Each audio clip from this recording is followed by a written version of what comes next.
ani ono bamuyita batya ono ali ku mizindalo atuyita yaani MC taata nze Matovu Dixon. Akayimba kanzija wansi lwaki tewakasabye nze n'enkalonda neetonze nnyo ssebo Ssaabasumba munkubireyo sirirejjula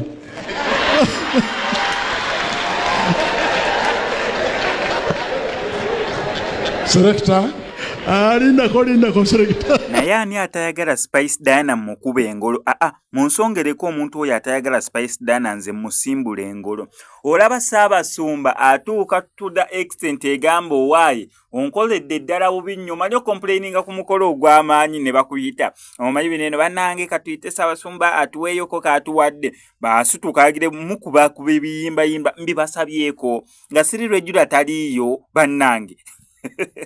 MC katono yafukamiriddewo ne yeetonda kugambye olaba n'abasumba baagala siri regular bamaseeka baagala siri regular abakyala abakulu baagala siri regular actually nga siri regular besides okubeera nti kalina meaning ennungi nti buli wamu kajjaawo kwoyo akuwala n'omugamba siri regular kwoyo gw'oyagala omugamba nze nno gw'ofunye siri regular kwoyo kwegamba buli wamu kagenderawo either mu negative oba mu positive mu love